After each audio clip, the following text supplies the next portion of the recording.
आज की हमारी कहानी तिल चौथ व्रत की कहानी है। किसी शहर में एक सेठ और सेठानी रहते थे। उनकी कोई भी संतान नहीं थी, इससे वो दोनों जने बहुत दुखी रहते थे। एक बार सेठानी ने पड़ोसियों की स्त्रियों को तिल चौथ व्रत करते हुए देखा तो पूछा, आप किस व्रत को कर रही हैं? इस व्रत को करने से क्या लाभ होता है? तो औरतें बोली कि यह चौथ माता का व्रत है। इसको करने से धन वैभव, पुत्र और सुहाग आदि सब कुछ प्राप्त होता है, घर में सुख शांति का वास होता है।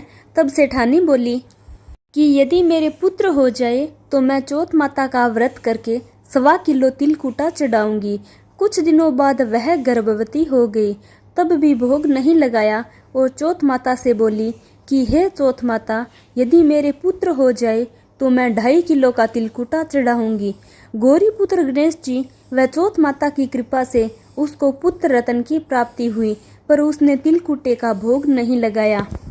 फिर जब वह लड़का बड़ा हुआ तो सेठानी बोली कि यदि मेरे इस बेटे का विवाह तय हो जाए तो 5.25 किलो का तिलकुटा चढ़ाऊंगी।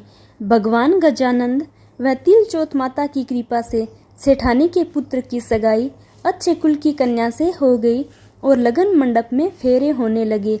लेकिन दुर्भाग्यवश सेठानी फिर भी चौथ माता के तिलकुटे का भोग लगाना भूल गई। तब चौथ माता व श्री भगवान गणेश उस पर कुपित हो गए। अभी फेरों के वक्त में 3 ही फेरे हुए थे कि चौथ माता अपना कोप दिखाती हुई आई व दूल्हे राजा को उठा के ले गई और गांव के बाहर पीपल के पेड़ पर छिपा दिया। सब लोग अचंभे में रह गए कि एकाएक दूल्हा कहाँ चला गया। कुछ दिन बाद वह लड़की गणगौर पूजने जाते हुए उस पेड़ के पास से निकली तो पेड़ पर से दूल्हा बना हुआ लड़का बोला, आओ आओ मेरी अदब्याई पत्नी आओ। तो वह भागी हुई अपने घर आई और अपनी माता को सब घटना कह सुनाई।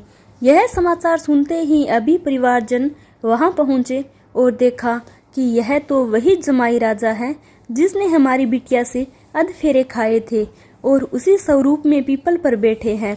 तो सभी ने पूछा कि आप इतने दिनों से यहाँ क्यों बैठे हो, इसका क्या कारण है? जमाई राजा बोले, मैं यहाँ चौथ माता के गिरवी बैठा हूँ। मेरी माता श्री से जाकर कहो कि वह मेरे जन्म से लेकर अभी तक के बोले हुए सारे तिलकुटे का भोग लगाकर और चौथ माता से प्रार्थना करके क्षमा याचना करे, जिससे माता की कृपा से मुझे छुटकारा मिलेगा। तब लड़के की सास ने अपने समधन को जाकर सारा हाल सुनाया। तब दोनों समधनों ने 1.25 मन का तिलकुटा श्री संकट सुमन गणपति भगवान व चौथ माता को चढ़ाकर विधि विधान से पूजन करके तिलकुट चौथ की कहानी सुनी। तब चौथ माता ने प्रसन्न होकर हर्षित होती हुई बिजली की तरह दूल्हे राजा को वहां से उठाकर फिर वही फेरों के स्थान पर लाकर बैठा दिया। वहां पर वर वधू के 7 फेरे पूरे हुए और वर वधू सकुशल अपने घर के लिए विदा हुए। चौथ माता की कृपा से दोनों परिवारों में सभी तरह से अमन चैन वह खुशहाली हुई। हे चौथ माता, जैसा उस लड़के के साथ हुआ वैसा किसी के साथ मत करना और जैसा सेठ और सेठानी को दिया वैसा सबको देना।